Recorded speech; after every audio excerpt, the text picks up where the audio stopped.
Daniel, écoute Marim, nous prenons le Perek Memhe, page 128, la 10e ligne, le dernier mot de la ligne, Zeu Shamarakato.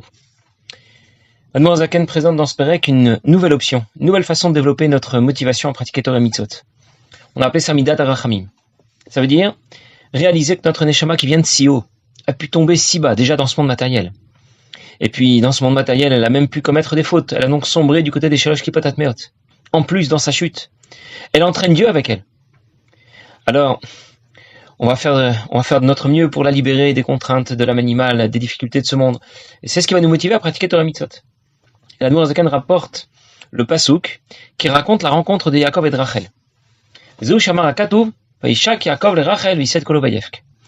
Voilà ce que dit le Pasuk au moment de la rencontre de Yaakov et de Rachel. Yaakov l'a embrassé, et puis il a levé la voix, il a crié, et il a pleuré. Il y a 3 étapes dans la rencontre de Yaakov et de Rachel. Vaishak, il l'a embrassé. Vaïset Kolo, il a crié, il a pleuré. Vaïefk. Et puis, finalement, il lui dit qu'il est son cousin. Il se présente ensuite. Et bien sûr, on se demande pourquoi les événements se sont passés dans cet ordre-là. En principe, d'abord, on commence par se présenter. Et ensuite, on peut embrasser quelqu'un qui est de sa famille. Mais on ne fait pas les choses dans l'ordre inverse. Et on imagine tout de suite qu'il y a une autre histoire derrière. Alors le Ibn Ezra sur ce passouk soulève le problème. Il répond que la Torah ne présente pas toujours les choses dans l'ordre dans lequel elles sont survenues, et qu'en vérité les événements se sont produits dans l'ordre inverse. D'abord il lui a dit qu'il était, puis ensuite il a pleuré. Et il a pleuré parce qu'il était sans un sou, il est venu comme un vagabond. Et puis ensuite il l'a embrassé. Et Rabbi rapporte souvent l'expression qui dit Torah m'daber et batartonim ramez et ba'yonim, que la Torah nous raconte l'histoire comme elle s'est produite dans ce monde. Mais en réalité, cela fait allusion à ce qui se passe à un niveau supérieur. Il y a l'histoire simple comme elle est racontée dans la Torah, mais derrière cette histoire, une histoire plus profonde qui est vécue à un niveau supérieur. Mais le Rabbi cite très souvent aussi le Shneluchat Abrit qui explique que c'est le contraire, qui est vrai. Que la Torah Metaberet Bayonim, le premier sens, c'est celui qui correspond à l'histoire profonde vécue à un niveau supérieur. Et elle est remezet betartonim. Ça fait aussi allusion à l'histoire qui s'est produite dans ce monde. Il y a d'abord l'histoire la plus profonde. Et c'est elle qui fait allusion à l'histoire simple comme elle est racontée dans la Torah. Ça veut dire que chaque passouk de la Torah a d'abord un sens profond. C'est le premier sens de ce passouk. Et ce premier sens va se décliner par une histoire, un enseignement plus simple. Et la difficulté dans ce passouk vient du fait que, en première lecture, on n'y arrive pas. On parle dans ce passouk de Yaakov. C'est le fils de Yitzhak, de Rachel, la fille de Lavan. Et c'est pour ça qu'on se pose la question. Yaakov va rencontrer Rachel. Il se présente pas. D'abord, il commence par l'embrasser. Il pleure. Il crie. On comprend absolument pas pourquoi, parce qu'on a pensé que Yaakov c'est le fils de Yitzhak et Rachel c'est la fille de Lavan. Et l'Admor Zaken va nous expliquer qu'en réalité, il s'agit ici, lorsqu'on parle de Yaakov et de Rachel, on parle de concepts spirituels que représentent Yaakov et Rachel. Et il dit, Ki Rachel ikneset Israël me kol neshamot. Rachel, c'est l'assemblée d'Israël, l'origine de toutes les neshamot. Et Yaakov c'est la mida supérieure des rachamim, de la miséricorde de Dieu dans le monde de Hatzilut. Il va éveiller sa grande miséricorde pour elle. Et il a levé la voix vers le ciel, vers plus haut. Jusqu'à l'origine de la miséricorde du monde de Hatzilut. Hanikra Avrachamim Koram, que l'on appelle le père de la miséricorde. Vayefk, il a pleuré, ça veut dire le ou l'amshir misham rachamim rabim, obtenir, faire descendre la miséricorde suprême de Dieu, al kol haneshamot, pour toutes les neshamot, ve'al makor knesset Israël, et sur l'origine des neshamot Israël, le point de départ de toutes les neshamot, la lotan migalotan, pour les faire sortir, les élever de l'exil dans lequel elles se trouvent, et pour qu'elles fusionnent d'une fusion suprême avec Akadosh Baruch Hu, avec la lumière infinie de Dieu. Je vais reprendre maintenant, bien sûr. Rachel représente l'ensemble des Neshamot Israël. Yaakov, lui, représente la miséricorde de Dieu qui se manifeste dans le monde d'Hatzilut. Midat Rachamim d'Akadosh Baruch Hu, comme elle se manifeste dans le monde d'Hatzilut. Et ce passouk nous raconte que Dieu a pitié des Neshamot Israël. Vaïset Kolo, ça veut dire que c'est la plus haute miséricorde de Dieu qui est appelée, et c'est celle à laquelle on aspire. Vaïev, que ça veut dire que cette miséricorde supérieure finit par nous atteindre. Dieu parfois est appelé Avraham, un père miséricordieux. Mais parfois, il y a des moments privilégiés dans l'année où on va l'appeler Avrachamim, le père de la miséricorde. Ça veut dire celui qui en est à l'origine. Comme pendant la Sefirah Teshuvah, par exemple. Ça veut dire qu'il est à l'origine de la miséricorde de Dieu. Ce qu'on appelle Avrachamim, c'est l'origine de Midat Arachamim du monde de Hatzilut. Et ça aurait des conséquences. Lorsque se révèle pas simplement Midat Arachamim, mais Avrachamim, alors ça aura pour conséquence de se faire sortir le Bnei Israël d'exil. Mais lorsqu'elles sortent d'exil, ça ne suffit pas encore. Elles doivent aussi rejoindre le divin, parce que lorsque la Neshama descend dans ce monde, elle subit une descente en 2 étapes. Déjà, elle quitte Akadosh Baruch Hu. Rien que le fait qu'une Neshama quitte Akadosh Baruch Hu, même si elle devait intégrer seulement le Gan Eden, eh bien c'est déjà pour elle une descente vertigineuse. Quand ensuite elle quitte Akadosh Baruch Hu, mais c'est pas pour intégrer le Gan Eden qu'elle quitte Akadosh Baruch Hu, c'est pour intégrer un monde matériel, un monde physique, un monde négatif dans lequel le mal domine. Le monde qu'on a appelé Mashra de Chavia, la peau du serpent. Comme dans l'exemple qu'on a donné, c'est le fils du roi. Il ne fait pas que quitter le palais. Il ne fait pas que de déménager, voyager dans un autre pays. Dans un autre pays, il se retrouve à l'étranger, en prison. Dans une prison qui est sale, répugnante. Et donc, on a 2 bonnes raisons d'avoir pitié de notre Neshama. D'abord, on lui souhaite la halotan migalutan. On veut qu'elle sorte de l'exil dans lequel elle se trouve. Ça veut dire la faire sortir de l'ambiance de ce monde matériel qui est dominé par les clipotes. Mais ça ne suffit pas encore. Il faut aussi les yardan bi Yehudayon, lui faire retrouver la proximité qu'elle avait avec Dieu comme auparavant. Et comment on obtient ces 2 résultats? Bien sûr, en étudiant la Torah et en pratiquant les mitzvot. Et c'est ce dont on va parler tout de suite, l'Admor Zaken. Comment obtenir la halotan migalutan ou l'yardan bi Yehudayon? Libérer les neshamot de l'exil dans lequel elles se trouvent et les ramener à une proximité très haute avec Dieu, par Torah et mitzvot. Mais qui amène quoi? Qu'est-ce qu'apporte la Torah? Qu'est-ce qu'apporte les mitzvot? Et il explique. Il y a d'abord Beprinat Neshikin. Il y a une relation avec Dieu que l'on va appeler un baiser. Shidabkut rucha berucha. Lorsque le souffle de l'un et de l'autre se rejoignent. Comme Pasuk dans Shir Hashirim qui parle de cette relation profonde que l'on peut avoir avec Dieu nous dit Yishakeni nishkot piu. Il m'embrase des baisers de sa bouche. De'ainu kashrut dibura adam bidvar Hashem zoalacha. Comment on obtient ce résultat? Eh bien, cette proximité avec Dieu, cette liaison avec Dieu s'obtient lorsque l'on va étudier la Torah et prononcer les mots que l'on est en train d'étudier. Bidvar Hashem zoalacha. Vechen marshava be marshava. Et lorsque l'on va penser à ce que l'on est en train de dire, à ce qu'on est en train d'étudier. Mais il y a aussi une autre façon d'établir une relation avec Akadosh Baruch Hu, ou maaseh be maaseh, par l'action concrète. Lorsque mes actions vont rejoindre celles de Dieu, shu masa mitzvot, ça veut dire que je vais pratiquer les mitzvot, biprat masa tzedaka ve chesed, spécialement lorsqu'il s'agit de faire la tzedaka, puisque la tzedaka c'est chesed roi yimina. La tzedaka représente la bonté qui est représentée par la main droite de Dieu. La main droite c'est celle qui donne. Vous prenez tribuk mamash. Et on parlera alors d'enlacer. Quelle est la main qui enlace le plus fort? C'est la droite. Sa droite m'enlace. Alors que par contre, quand on va étudier la Torah profondément, là c'est une bechinat neshikin mamash. Là on obtiendra vraiment relation avec Dieu que l'on a comparé à un baiser. Un vrai baiser. Alors, de quoi s'agit-il? L'Admor Zaken présente 2 formes.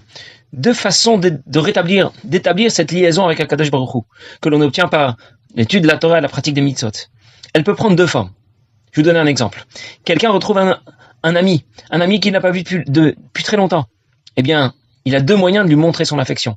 Il peut déjà l'enlacer, et son ami va lui aussi l'enlacer. Il peut aussi l'embrasser, et son ami va lui aussi l'embrasser.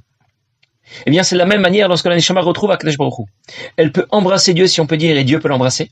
On parlera d'une liaison avec Akadosh Baruch Hu qui est appelée Neshikin, un baiser, qui correspond à une relation profonde avec Akadosh Baruch Hu. Mais notre Neshama, lorsqu'elle retrouve Akadosh Baruch Hu, elle peut aussi l'enlacer. Elle peut enlacer Akadosh Baruch Hu et Dieu peut l'enlacer. On parlera alors de Chibuk, qui correspondra à une relation qui est moins profonde. Quand on pratique les mitzvot, c'est comme si on enlaçait Akadosh Baruch Hu et qu'Akadosh Baruch Hu nous enlaçait. On évoque ici une relation qui est moins profonde avec Akadosh Baruch Hu. Quand on étudie la Torah, c'est comme si on embrassait Akadosh Baruch Hu et qu'Akadosh Baruch Hu nous embrassait. Et on évoque là la relation la plus profonde qui soit avec Akadosh Baruch Hu. Alors juste pour préciser, la Chassidut rapporte que par l'étude de la Torah, on obtient en vérité une double relation avec Akadosh Baruch Hu. À la fois Neshikin et Chibuk. À la fois ce qu'on appelait le baiser, enlacé, Neshikin Chibuk. Comme on distingue dans l'étude de la Torah, il y a l'étude de la Torah en soi. Et puis il y a la mitzvah d'étudier la Torah. L'étude de la Torah en soi sera Prinat Neshikin. C'est de cette manière que la relation la plus haute avec Dieu s'établit. La mitzvah d'étudier la Torah sera comparée à un chibuk, fait dans la Akadosh Baruch Hu. Ça veut dire que étudier la Torah c'est une mitzvah, mais pas seulement. Pour nous dire que principalement la relation obtenue avec Dieu en étudiant la Torah est celle qu'on a appelée Neshikin, le baiser. Par la pratique des mitzvot, la relation obtenue avec Dieu est principalement celle appelée Prinat Ribuk. Mais l'Admor HaZaken précise que la relation profonde avec Dieu, que l'on obtient par l'étude de la Torah, dépend directement de l'effort investi dans l'étude. C'est pour ça qu'il parlait Marshavat Ayun, lorsque l'on va faire un effort de réflexion d'étude de la Torah. Parce que je peux apprendre la Torah de différentes façons. Je peux apprendre la Torah avec Girsa. Girsa, ça veut dire, je descends du texte, j'apprends bien sûr un peu plus superficiellement, j'accepte de laisser des zones d'ombre, mais je suis plutôt dans la quantité que dans la qualité. Et nous savons très bien que c'est comme ça que les choses avancent. C'est avec la quantité de connaissances, avec la quantité d'études, que finalement la qualité viendra. Ou bien, je peux aussi passer quelques moments, Be'iyun, à vouloir étudier avec plus de profondeur. Et bien sûr, la relation profonde dont nous parlons avec l'étude de la Torah, ça ne s'obtient que par une étude profonde de la Torah. Quand je m'y investis et que je ne fais pas trop d'efforts, j'obtiens ce que nous avons appelé Prinat Neshikin. Mais quand je m'y investis et que je fais des efforts, alors on obtient un Prinat Neshikin. L'Admor HaZaken a rajouté un mot, Mamash, et ce mot-là fait toute la différence. C'est pour ça que l'Admor HaZaken parle de Marshavat Ayun. Lorsque je fais des efforts de réflexion, lorsque j'étudie la Torah, là j'obtiens pas seulement Neshikin, une relation profonde avec HaKadosh Baruch Hu, Neshikin Mamash. Il y a d'ailleurs une histoire qui reprend cette relation entre l'étude de la Torah et le baiser. À l'époque où le Rabbi Rayatz, Rabbi Yosef Yitzhak, était un petit bébé, son père, le Rabbi Rachab, habitait dans un appartement de 2 pièces. Une pièce était une chambre dans laquelle il dormait, et l'autre chambre était une chambre dans laquelle il étudiait la Torah. Et il est arrivé plusieurs fois étudier régulièrement avec un certain Chazik qui s'appelait Rabbi Yaakov Mordechai Bespelov. Et dans la même pièce se trouvait donc Rabbi Rayatz, qui était un tout petit garçon, un tout petit bébé, et il avait un visage lumineux, rayonnant. Et un jour, Tavresh Memdalet, pendant l'étude, un peu après, Rabbi Yaakov Mordechai Bespelov s'est penché sur le berceau de Rabbi Yosef Yitzhak, et il a dit au Rabbi Rachab, à son père, il est en train de dormir, mais on voit sur son visage quelle pureté, quelle clarté, quelle finesse. Et lorsqu'il a dit ça au Rabbi Rachab a voulu faire un gros bisou à son fils. Et puis finalement, il s'est ravisé. Il s'est assis et il a écrit un mamar. Ce mamar, c'est le mamar Marabou Ma'asecha. En Tavresh Memdalet, il l'a donc rédigé. Il l'a donné à son fils en Tavresh Nunbet, 8 ans plus tard. Et il lui a dit, lorsqu'il lui a remis, voilà un baiser chassidique. Plus tard, je t'expliquerai. Effectivement, 4 ans plus tard, en Tavresh Nunvav, il lui a finalement expliqué toute l'histoire de ce mamar. Pour nous dire qu'un baiser représente ici une relation profonde avec HaKadosh Baruch Hu, et c'est celle que l'on obtient lorsqu'on étudie la Torah. Alors bien sûr, c'est pas la même chose quand on étudie les Girsa ou Be'iyun, mais concrètement, comment faut-il procéder? Bien sûr, il faut d'abord étudier énormément les Girsa, ça veut dire d'abord étudier énormément de textes. Étudier davantage en quantité, descendre des textes, accepter de laisser les zones d'ombre. Et on obtient au moins Prinat Neshikin, pas Neshikin Mamash, mais Neshikin. Et de cette manière, on va enregistrer des connaissances. Ce sont ces connaissances qui nous permettront ensuite d'étudier les Yuna, d'étudier avec plus de profondeur, de comparer un Perek avec un autre Perek, un Mamar avec un autre. Et là, on obtiendra Prinat Neshikin Mamash. Et l'histoire que la Torah raconte entre Yaakov et Rachel prend tout à coup un sens complètement différent. Je comprends un peu mieux de qui il s'agit maintenant lorsqu'on nous parle de Yaakov et de Rachel. Je comprends de quoi on parle lorsque l'on parle de Neshikin, de quelle relation profonde s'établit entre les Neshamot Israël et Akadosh Baruch Hu. Parce que Vayisa et Kolo, Vayefk, parce qu'il a appelé, Midat Rachamim a appelé Av Rachamim pour être Be'amshacha, pour venir et rayonner en direction des Neshamot Israël, Vayefk. D'ailleurs, l'histoire continue. Et l'histoire raconte que Yaakov s'est ensuite présenté à Lavan.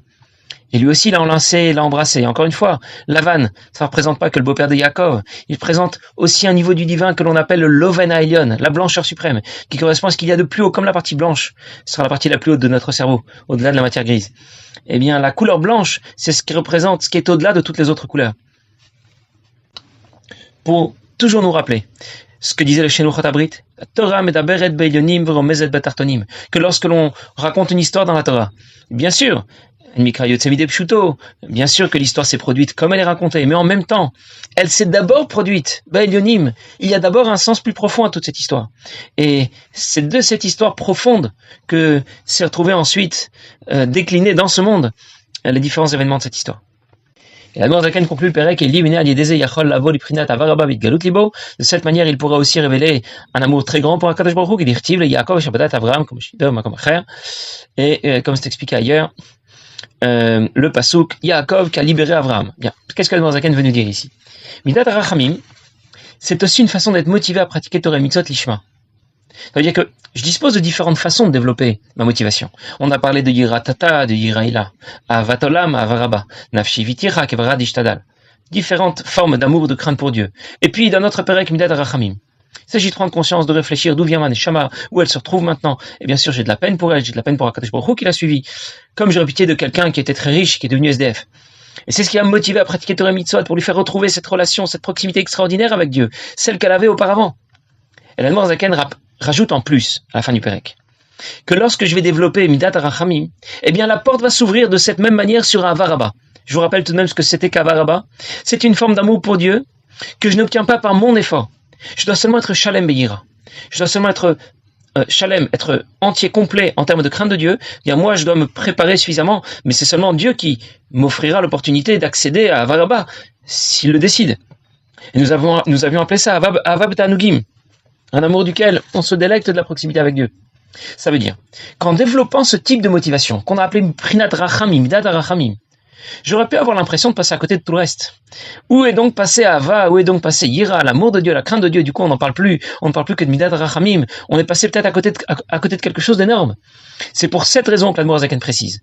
Midat Rachamim prépare aussi le terrain pour Avaraba.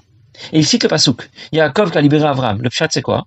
Avraham a conclu une alliance avec Akadosh Baruch Hu. On appelait ça Brit Ben Abetarim, l'alliance entre les morceaux, au cours de laquelle Akadosh Baruch Hu promet à Avraham Avinu qu'il va lui donner la terre d'Eretz Israël, mais il devra, lui, ses descendants, être en exil dans un pays étranger. Voilà les contraintes de cette alliance. Avraham Avinu n'était pas esclave dans un pays étranger. Donc, qui va libérer, si on peut dire, Avraham de cette obligation, de cette contrainte? C'est Yaakov Avinu. Voilà pour le pshat. Mais l'Admor Zaken, bien sûr, explique autrement ici. Yaakov, c'est Midat Rachamim, dont on a parlé depuis le début dans ce Perek.